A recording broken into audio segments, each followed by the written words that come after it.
Give it up for the 3-time XTERRA world champion, Lesley Paterson, the executive producer of All Quiet on the Western Front, Lesley Paterson, and her co-producer, Simon Marshall. So, how did you meet this guy? Oh, come on. Turn around, Si. Show me your butt. We met in Lycra. You met? Okay. We met in Lycra. We met in We met in college. Okay.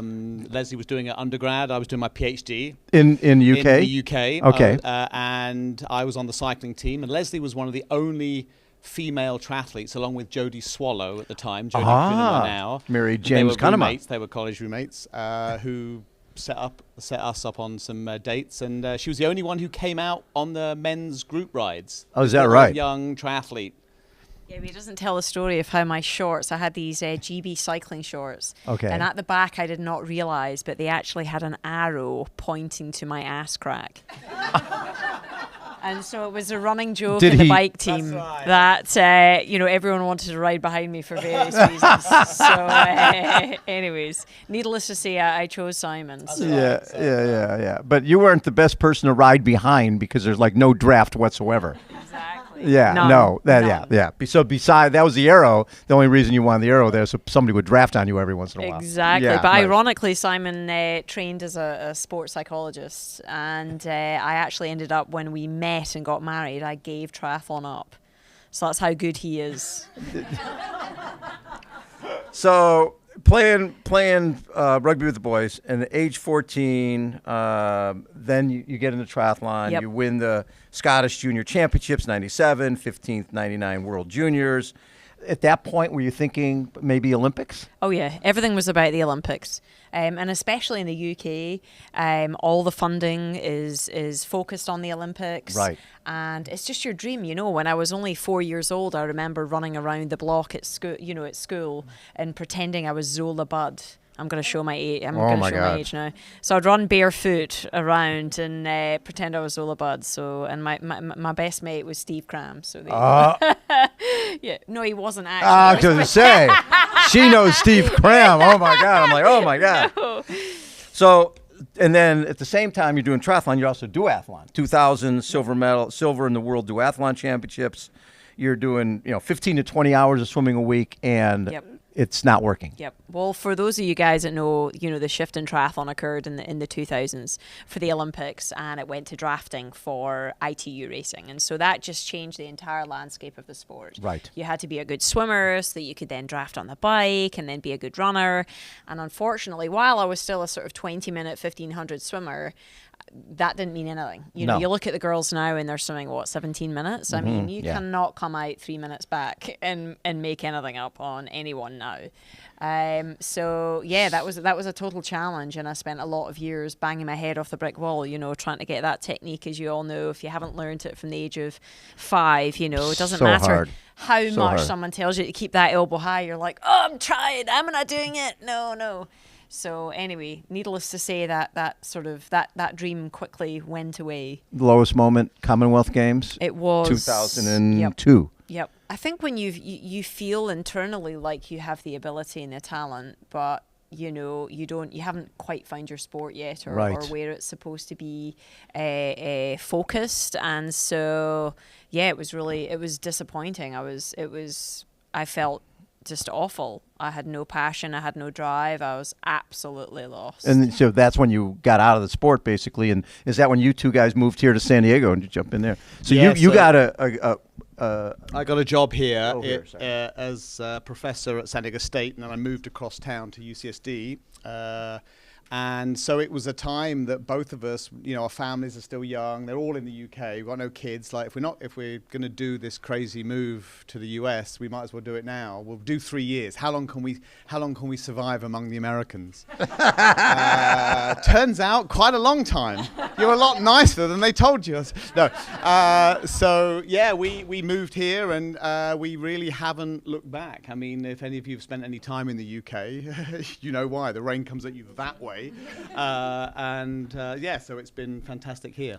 So Les, when you're out here, because I remember meeting you, I think for the first time at the Dirt Dog Series. Yes. Yeah, the cross country series, a number of you guys do. At the time, it was the ASICS Dirt Dog Series. Yeah, it was that's really right. fun. It was awesome. And you were out there kicking butt, but Yeah. you had put triathlon was on the back burner. It was on the You back weren't burner. from 2002 to 2007. Yep. I no swore I would never. multi-sport. I swore I would never do another triathlon as long as I lived. Go figure. Yeah. I'm not joking. I Right. was like so done with it. I think I'd lost all sense of passion and all sense of why. Right. Because when it's focused on outcome, I'm sure you guys have all heard this. When you know it's all focused on what result that you want to get, you forget the passion behind why you're doing it. And you know, triathlon for me and sport for me was always about being out in the wilderness, out in nature. You know, getting that experience, being with my buddies, having a good group. And when you get in things like national teams and around sports scientists, and it's all very, very heavy, you lose that why. Right. So it was gone. And I remember watching my friend at Oceanside, and he was a pro, and I was like, look at those idiots. I'm never going to do this again. I mean, seriously. The 70.3 we were watching? Yeah, or any triathlon. Yeah, you it was know. just silly. Running was pretty pure.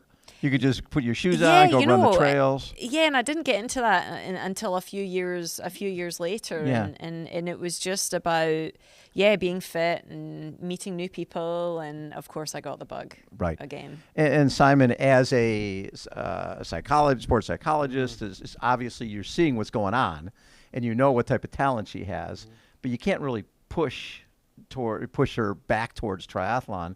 What was your role at that time in terms of keeping her sort of sane? Yeah, so it's interesting. So there are different sorts of athletes, and Lesley's one of these athletes that has, you know, that sort of, some people are born with that fire in the belly. They never stop. You can't teach it. We've tried to study it. We don't even know where it comes from. It's just that thing, you know, that they come out the womb ready. Lesley was that way. She was doing running races at the age of 4 and wanting to, you know, and so that was channeling. And for Lesley, you remember those old Evel Knievel toys that you wind up and then it just goes off? Lesley's like that. It's just that you've just got to point her at the right thing.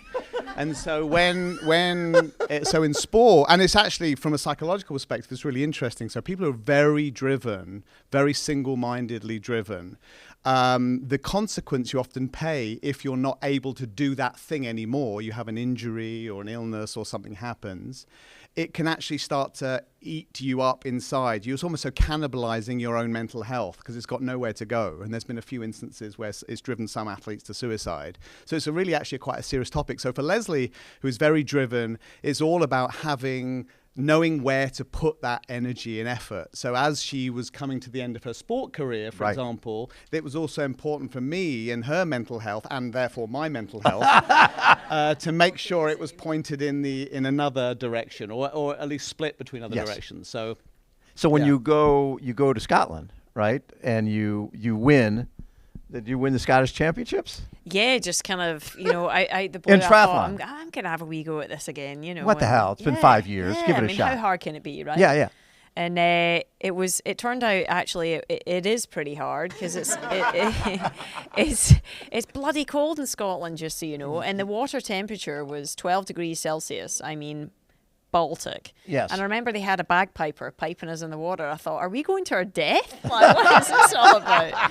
So I figured if I could survive those kind of conditions, I can survive anything. Well, and then you hear about the silly sport where you ride mountain bikes and you run. Oh boy. Yeah, you were in. That was it. Well, that's like rugby plus triathlon equals XTERRA. It was like perfect. Yeah, it's single track, so you can sort of shove people aside when especially you go by the boys. them. Yeah, it's great. Get those guys out of there. And so what was your first XTERRA? It was Temecula. 2008. Yes. 2008. Yes. Borrowed bike. Yes. McKaylee Jones was racing it. Yes, and you blew yourself up. I did. Were you leading the bike? I did. I was. And I was like, man, this sport's awesome. Yeah. And then, of course, I didn't eat anything. I didn't drink anything because why would you? It's a short race, yeah. And it was like 100 degrees out there because it was the height of summer. And I think I came back with a camelback that was completely full and walked the run. And that was pretty sobering. And you still got 9th. And I still got 9th. Yes. And I still got some prize money, I think. I'm like, man, this is awesome. So, but I just had a lot of fun. And that was it. I was then absolutely hooked. Well, then you take a silver at 2009 XTERRA World Championships in Kona. And at the same time, silver at 2010 70.3 California. Right. So, and that's like, okay, wait a second. There's a triathlon where there's not a lot. They can't draft on a bike. They're not supposed to draft on a bike. Right. So I can really show my talents. Yeah, that was crazy for me, to have gone from I'm never going to compete again to then I was second behind Rooney. Yeah. And I was like, what just happened, And I think, it was really exciting to think this whole new world was opening up for me and that I was realizing the potential, because I think I felt like such a failure. My confidence had been in the toilet from always wanting to be, this big athlete and then never fulfilling it. It has to be tough because at the same time, Simon's having success in his career. Oh, yeah. And then it was tough. You're not. Yes. That balance. And Simon, how do you deal with that when it's all hey, I had a great day. How'd your day go? It's tough, for an athlete especially, because you go through such the highs and lows of emotion. For all of the great wins or the podiums, you also the 5 a.m. starts and the majority of the sessions are bad, right? That's the other dark secret no one tells you about. You think everything is always great. They aren't. The majority are terrible. And it's the ability just to keep pushing and come out the other side, just like airline turbulence. That's the way. That's the secret. It's an exercise in persistence, partly. But I think for me, I was so stressed. I was working, all hours. I'd never had a faculty job straight out of school. And then here's the keys and here's 350 undergraduates and off you go. You're like, what?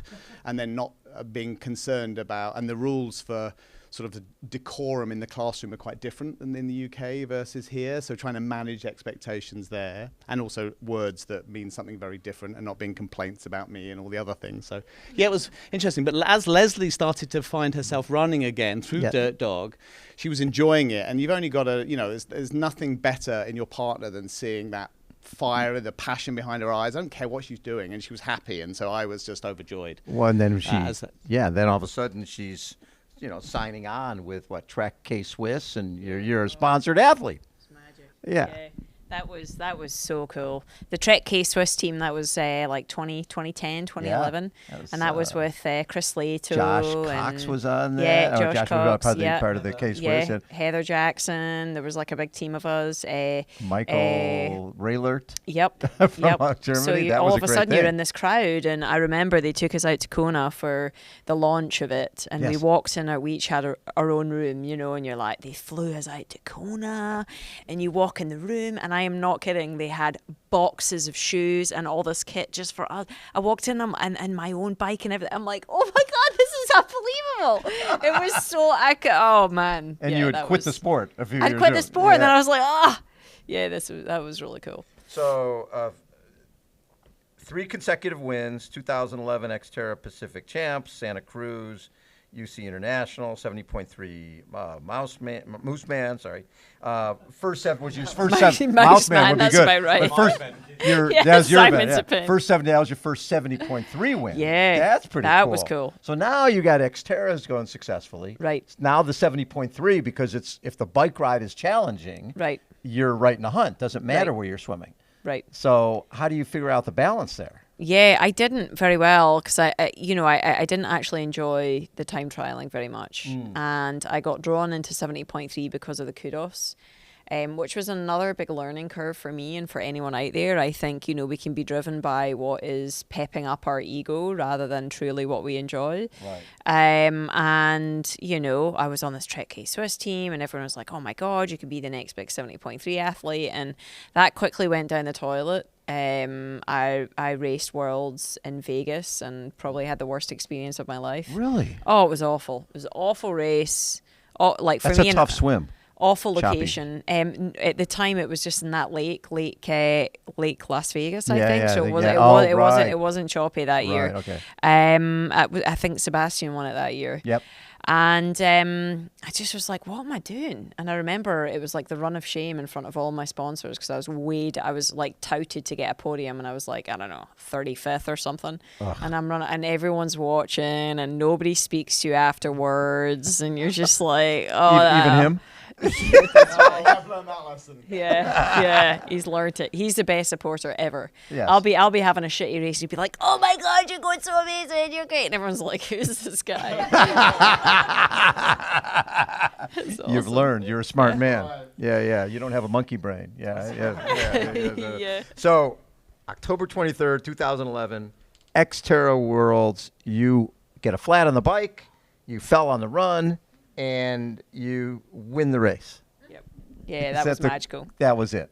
It was absolutely magical. Everything you've ever dreamed of, and it happens. But it happens through adversity, right? So it really means something. And then Si was there, and just we kept on looking at each other all night. I remember we'd wake up in the middle of the night, and he'd look at me and go, "Oh my God, you're the world champion. What?" And then every couple hours we'd go, "Oh." But I think more than anything, like to come back after something like a puncture. I mean, I'd come out the water in pole position thinking, "Oh my gosh, this is my opportunity. This is what I've always dreamed of." And then I had a puncture, and I could have gone down that path as woe is me. I'm just going to give up. And I committed, and this is Simon's big thing in his practice, is commit 100% effort and attitude, regardless of anything that's going on around you, because then you can feel good at the end. Because as an athlete, what do you feel worse about? That you threw in the towel. Mm-hmm. That always makes you feel crap. So that's what I did, and came off the bike in fourth and ran up to first, half a mile to go, and it was like, it was magical. Well, you run 43:54, and there was a guy named Lance Armstrong who was racing that day, right? Who was doing XTERRA. And you, how much faster was your run split? Oh, a couple of minutes or something. 10. No, was it 10 minutes? 9 or 10, Yeah, that's right. I must tell him. Yeah, you better let him know. But when did I know that you dealt with Lyme disease? Right. When did that start? And that's people don't understand that's debilitating, and there's nothing you can do about it. There's really no treatment. Yeah, well, there is treatment. You just have to be clever, and I think this comes down to what Simon would call the fire in the belly. You figure it out, right? If you're not, I'm always going to make it work regardless. I'm going to take any situation, I'm going to find out a way. You think outside the box. So I have worked with every doctor in, every country and gone through every sort of philosophy, when it comes to medicine and figured it out. But, that really sort of reared its ugly head very, very badly in about 2013. And everything just kind of fell apart. I had a lot of nerve pain, I had a lot of exhaustion, and Simon sort of, thank goodness, was there for me, because it was a massive fallout. I went from being this athlete that I never thought I could be to being bedridden and in a world of pain. It was awful. You know what, Simon, and I'm sure you deal with this all the time, we in our world, with someone like a Rudy is missing a leg, you can see what they're dealing with. When you're dealing with Lyme disease, you don't see it. It's not like something's bandaged up. It's an invisible malady, right? Exactly right. And the challenging thing with injuries and illnesses is the one thing that the human brain hates is uncertainty, right? Much more than disappointment. Brain can handle disappointment, but uncertainty, it'll ruin you. Yes. And so when you have illnesses or diseases where you're saying to yourself, is this it for me? Is it ever going to be better? That is a really dangerous slope to play on, and that's when most people need the help to sort of not slide down. When it's I'm having a knee replaced, or it can be traumatic and it takes a long time, but it's like by date X and date Y, I know I'm ready. But when it's who knows what the end is like, it can be awful, and that's what Lyme disease, as chronic fatigue and Epstein-Barr and all the other, and long COVID, are very similar. And when you're an athlete and you're dealing with something like that, the natural tendency is, oh gosh, I'm not going well. I better train harder. I better do more. And then you dig yourself a deeper hole. You do. It's almost like gamblers, right? The more money's in the slot machine, you want to get it back. Sunk costs, that fallacy. So athletes are somewhat similar, particularly when it comes to fitness. They consider it mostly like a bank, which makes sense, right?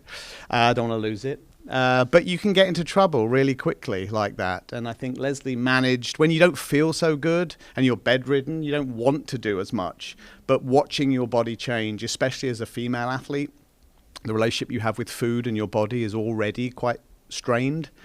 And that can be really tough to watch your body change, and there's not much you can do about it, and you still got the same appetite, and all the things that make you feel better instantly. simple carbohydrates, lowers cortisol in 30 seconds, right? Comfort eating, we feel good when we eat quickly and the bad stuff. So when you're injured and not happy with yourself, the one things that make you feel better actually are making things worse. So it's a really hard place to be in. So when you're dealing with athletes, and through Braveheart training, you've been working with athletes forever and ever and ever. What have you learned from Lesley that has helped you with other athletes you work with? In fact, most things, because when you train as a psychologist, they don't really prepare you to know what it's like behind the curtain, as it were. You'll just get the person who they've decided they want to be in front of you, and you often speak to them for an hour or a couple of hours a week, and they can put on. It's very hard, no matter what anybody tells you. It's very easy, I should say, to lie, right? It's easy to do it, and we often do it, and we don't even know we're doing it, right?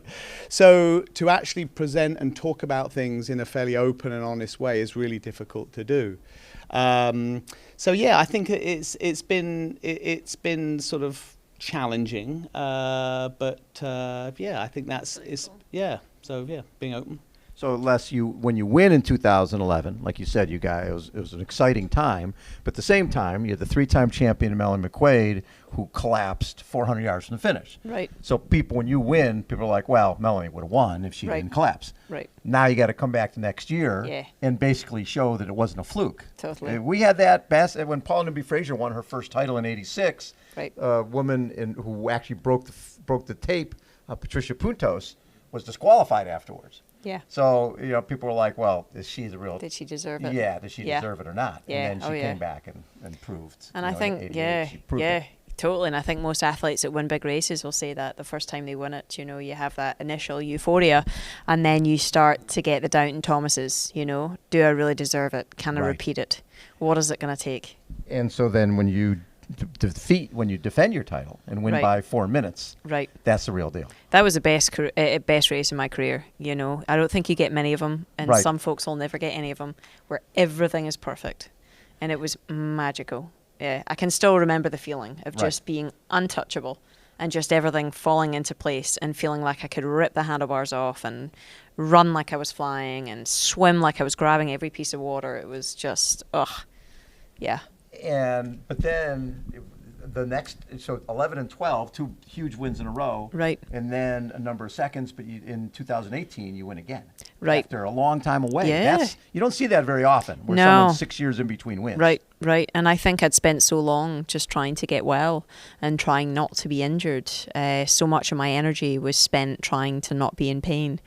Which was really hard. You can see I'm sitting on a butt cushion. It's my little kind of security blanket because I had a lot of nerve pelvic pain. Yes. And, I was having meetings with sponsors and I'm like, oh my God, I don't know how I'm going to sit for this meeting because I'm in that much pain. And you're trying to ask for money to be an athlete. So it was really hard. And what I had to do to be able to compete, I mean, for a good number of years, I couldn't run at all.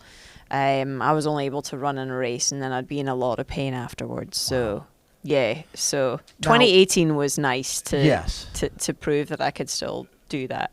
Exactly, especially after being away for so long. But there must have been some doubts going into that race.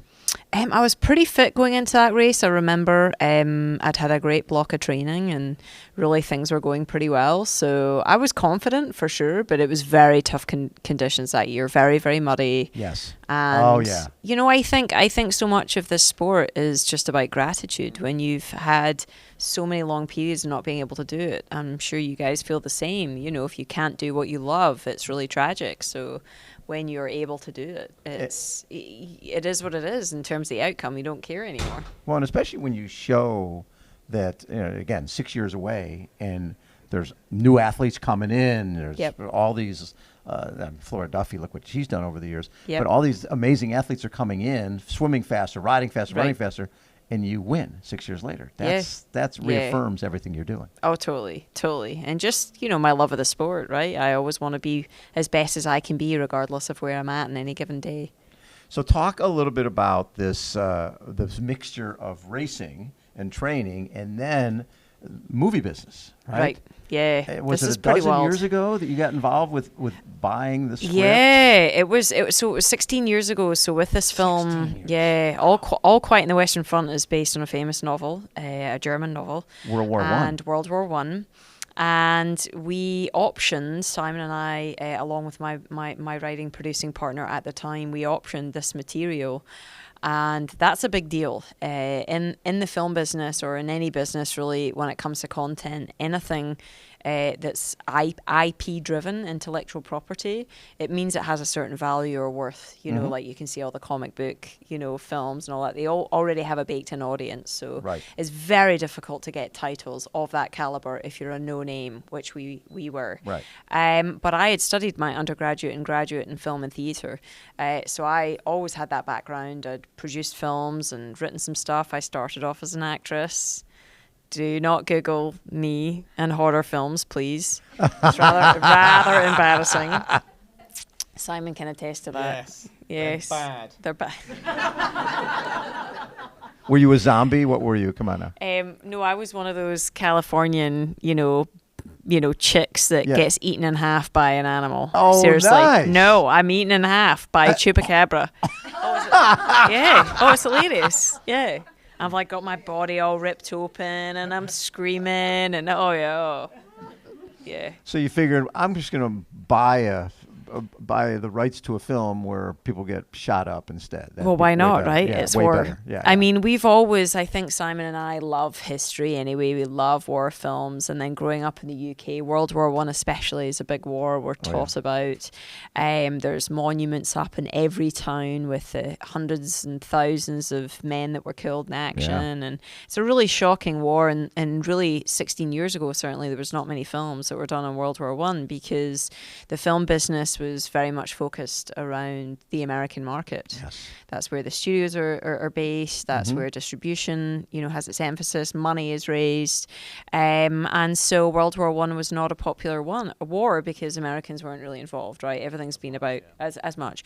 World War Two has been the war. Yeah. So, and that has only really changed recently, especially with Netflix. I was going to say because there was never, and besides theater and distribution, there was nothing back then. Yeah, nothing much at all. So what you do with something intellectual property is you do what's called optioning the material, optioning it to buy it.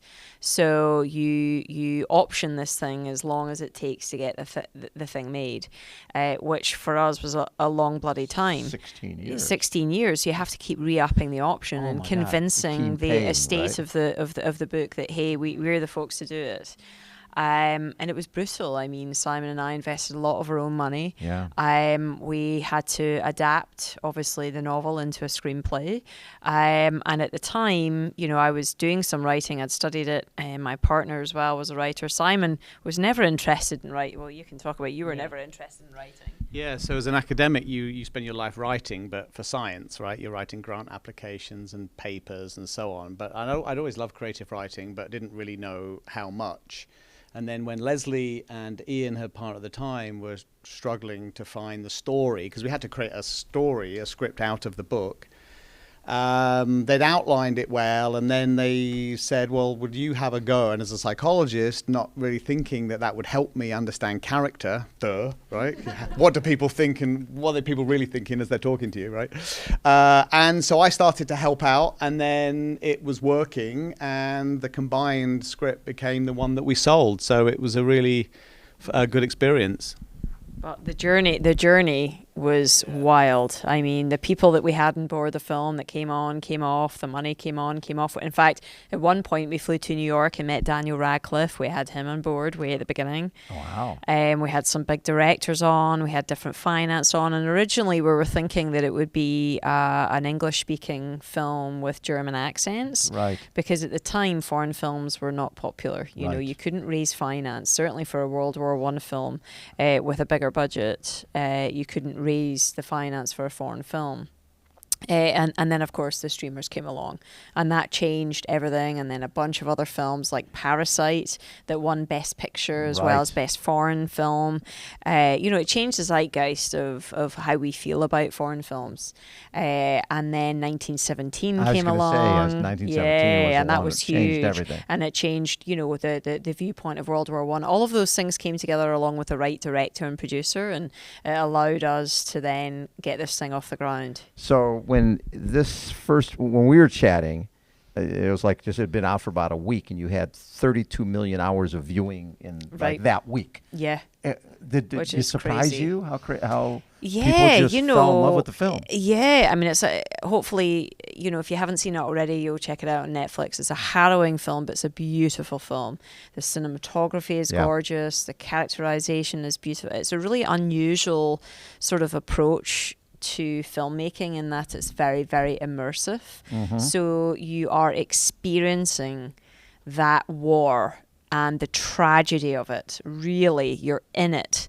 And so it's not a pleasant experience, but it's truly amazing. Well, the thing that hit me now that you mentioned how involved you were script writing wise, just the facial expressions of your lead actor, and just the going from I'm so excited to go to war to what the hell am I in for? Just in that came through in his facial expressions a lot of times. They did. In fact, the actor who played a guy called Felix Camera, that's his first ever film. He's never been on camera before, but he's an actor. He's in the theater, and the wife of the producer, our German producer, was in Austria watching a local theater production, and this kid came through. He's 25, but he's a kid. He's a kid, right? And he's got a face born from the early 1900s, right? It's just the way, and his hair in real life is the style that it is in the movie. This kid was born to be in 1920, right? And he's just a phenomenal actor, very expressive. And his wife said, "I think I found." They've already auditioned 350 lads for the role, and they said, "I think I found him." Where? What agency? No, at this little rinky-dink theatre.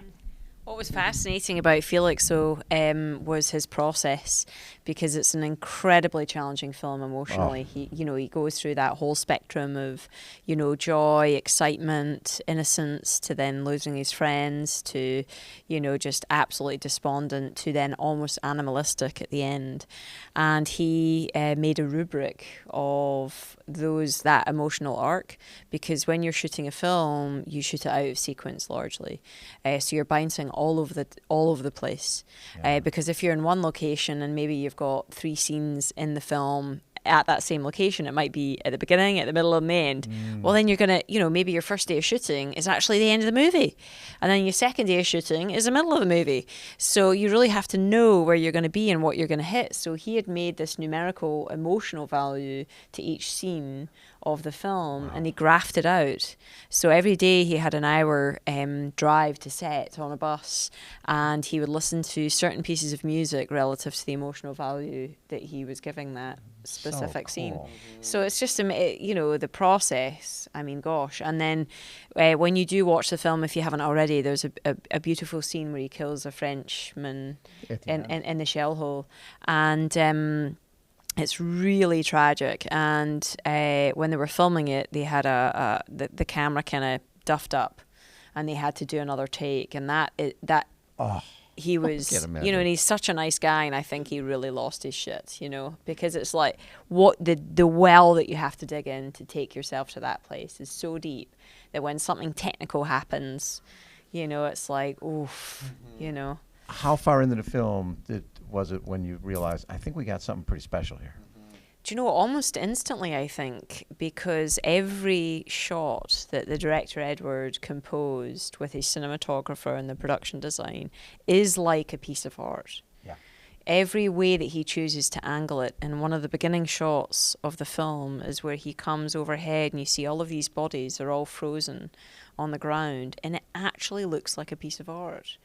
And, he's kind of composed almost every single piece like that. So you're always bouncing between sort of being objectively looking at something like art, and then he forces you into the scene where you're experiencing it from the inside. So it's like inside, outside, Oof.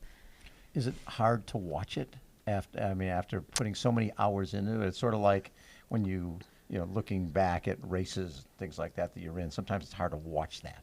Was it hard to for you to watch the final product? Interestingly, the first time Simon and I watched it, the first time we watched it actually was at your mum's house. Yeah, screener. It was like, so Netflix sent us a link and we were allowed to 24 hours to watch it. And we sat down, it was Christmas, wasn't it? And with his parents, and I think I sat like this the whole time. I was sweating, and because you're just so on edge. And it wasn't an enjoyable experience, but we could both appreciate how good it was. Yeah. It was watching it with a live audience is really strange, because afterwards it was the credits rolled and it was just silent, and we're like, oh my God, they hate it. They hate it. Do they hate it? And so when we spoke to some of the Netflix folks afterwards, and they said, listen, the response of audiences after is very specific to the genre, right? You've watched a film about the Holocaust, you're not going to give a standing ovation. It's not appropriate. And this was as well. So we felt better that it was muted, because it was, that's the story we're sticking with anyway, that it was so gut-wrenching.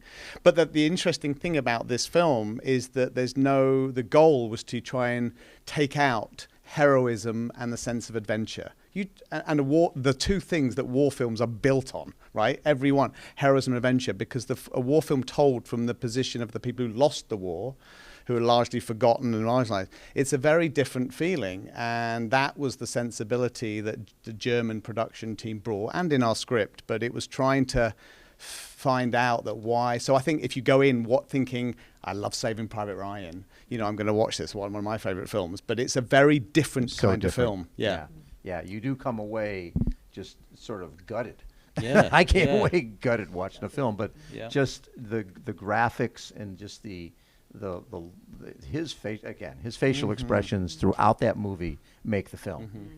But I think, working with actors and anybody in a performance setting, whether it's sport or otherwise, to get in that zone is what's critical for any of these performers, or at least pretend that you're in that zone. So whatever gets you to that place is really, really important. So it's amazing how a lot of the skills that certainly I've learned in sport and how they transfer, and how you can communicate, how you can talk to an actor as a consequence of having been an athlete. Is really pretty cool. So this is a film out of Germany. Will it be submitted potentially to Academy Awards as a foreign film? Yeah, so Germany have selected it as their film to go in the running for the Oscars, which is really I great. think it's going to win an Academy Award. I haven't seen any of the other foreign films, but it's definitely up there in all the lists. So what happens with international films is they whittle it down to 15, and that's announced on December 8th, I think. Okay. And then from 15, they then whittle it down to 5, and that's for Oscar noms. So yeah, that would be crazy. Well, 16-year journey. Oh, I tell you, it's my classic. You need 5 world titles to make it in Hollywood. It's like, jeez, seriously, it's crazy. But it's been, I think for both of us, it's been a wonderful journey. Obviously, I've studied it. Right. This has always been my dream to be a part of it. For Simon, this is somewhat of a new thing for him, but we're now writing together. We're producing other films together, and we've moved up to Los Angeles. And I noticed you moved to LA. Yeah, and we're just experiencing this whole world, which is so fulfilling and so interesting. And we're writing we've written a script in Africa, we've written one in Ireland, we're doing a project in Scotland next year, and you're getting to jump into all of these different worlds. And it's a little bit like when you're racing in different countries, right? You experience different cultures and you look at the world in different ways, because that's what storytelling is. It's about, what's your perception of the world? How do you understand it? How do you make a comment on it? And I think, certainly for me being a professional athlete, I've spent so many years, I would have said, being numb. Because when you're training so hard all the time, you're always tired, you're always trying to push out the pain, you're just on one path and you're not looking at anyone, talking to anyone and thinking about anything. So it's been a wonderful thing to just stimulate my mind. I was going to say, the hard part is when you're doing swim, bike, run for a living, it's pretty selfish, right? Yes, and it's like you say, mind-numbing. And having this probably help balance and make it worthwhile, because otherwise you go out of your mind. Yes, I can talk about balance. Or not. No, I just meant... No, that's right. It's funny because when Lesley started to to get good when she was we'd already moved here, a lot of the sponsors, people were saying, you should not do the other stuff. It's a sign that you're not taking it seriously if you've got other things. But really, they didn't realize that was actually Lesley's special sauce, because it stopped her getting too heady about the one thing. So you had something else, and the fact that one was creative and one wasn't as creative. So that really helped. But I think as you go on, there is a lot of commonality in the creative arts with sport. I mean, sport is is a form of creative art itself. So, and the way that you prepare for those things are very similar. Wow. So so it's been a really good experience. And I think as well, we forget that, like, when you're doing endurance sport, it uses a certain type of your brain which really helps you release a lot of creativity, and there's so much science now to support, activity. Certainly you'll see a lot of people, they go out for a walk if they want to try and figure something out, right? And it's the same when you're swimming, biking and running. It's amazing the ideas that I get when I'm training. I'll, be on the treadmill or out in the trail, I'll have my phone, I've figured it out, oh my God, Well, there's the opening sequence in the film, and this is not a spoiler if you haven't seen it, where we follow a uniform instead of the man in the uniform. You think you're going to follow the man, but he dies, and then they recycle the uniform. Lesley, that entire sequence came on a run in Mission Trails. She was on this 2-hour run. She came back, said, "I've got this great idea." Like, when did that happen? Oh, I was, run over the saddle and so it's funny how these ideas come to you, and that's where it came to you, that entire sequence. And that was a really cool sequence, because it was like, I just remember the guy comes up with his uniform. He's so excited. I'm going to war. This is gonna be great. And somebody's name is on this uniform. And it's like, they just pull the tag off and throw it underneath, and it just didn't fit him. Right. Totally. No, it was been recycled 2-3 times. Some dead guy was wearing that uniform. And it's a big theme for the film, right? Totally. Yeah. Which was great. Yeah. How about a round of applause for Lesley and Simon? You guys are great. Questions from you guys? Yes. So I have a question about the film. It seemed like, even though it was a German soldier based in World War I, that it was really about the experience of war. Totally. Because there wasn't a lot of history about it. It was just that one boy's experience. Was that intentional? Very much so, yeah. It's supposed to be reflective of, on both sides, these young, naive, patriotic men, what they were sold to go and do, and the betrayal of the upper echelons and of the countries that sent them into that. And certainly the historical piece that we did put in of the armistice signing was to help people understand that, World War II came out of World War I. And that's kind of a bit of a warning sign, right? If you take your enemies and you force them down, what impact is that going to have in the future? Well, it had a big one. Rise of the Nazis. So you guys had to build basically all the trenches and all of that. I can't even imagine. It was a massive undertaking, and we shot it in Czech Republic, so just outside of Prague, because a lot of these different countries, they have different tax incentives, and obviously, that you get rebates from, and then it's a lot cheaper. The crew base is a lot cheaper. Everything's a lot cheaper, in some of those eastern countries. So it's all sort of budgetary, and then obviously as well, there's a lot more land, because we could utilize. We didn't have to do it on stages. It was real places. So with aerial shots back in the day, any aerial you had to use a chopper. Right. Can you get by with drones nowadays for a lot of them? Yeah, for sure. Most of them now, yeah. That helicopters makes life a are lot just, easier. too expensive and unpredictable. The other thing with World War I especially, was the fact that they had the trenches, and basically you'd move 100 yards this way, 100 yards that way, and millions of guys, hundreds of thousands of people died without really gaining ground or losing ground during that war. Absolutely tragic, yeah. Millions and millions and millions, and that's what we've forgotten. You know, I mean, truly, we've forgotten that. So I think it definitely shines a light on that. Well, it was the first war that was really almost fully automated, but the average infantryman wasn't really given skills or tools to cope with an automated war, machine guns and tanks. And the tactics that they used in the First World War still came from, the charge of the Light Brigade. It was literally, line up across the road, and then And it was carnage. And even after the armistice was signed, so the end of the First World War, it was still 6 hours till the ceasefire, but still 3,000 men lost their lives. They were shot down because of generals wanting to be the governor of the town after the war and to go out with a bang. And yeah, it was tragic. It's unbelievable. Any other questions? Yes. I don't know is the answer to that. I just started to have lots of weird symptoms and was tested, and so I have kind of chronic Lyme, or at that point it was chronic Lyme. It wasn't necessarily quote unquote active, but what we know now about Lyme disease is it often comes hand in hand with a lot of other things, whether that's co-infections or there'll be a lot of other issues in the body that can basically mean that you can't fight Lyme disease off or make it dormant. So whether that's gut issues, whether that's toxicity, so I think ultimately when you're looking at your body, you have to look at it, it as a whole. So working with a doctor that really understands that every system, works together. And I think as endurance athletes as well, we put our bodies under chronic stress. And especially as a professional and you're training 25, 35 hours a week, it's damaging your gut. You're exposed to a lot of toxicities, especially in big cities. So there's so many different things that we can do now to understand where our bodies are at and how to help them. I work with a great doctor here in San Diego.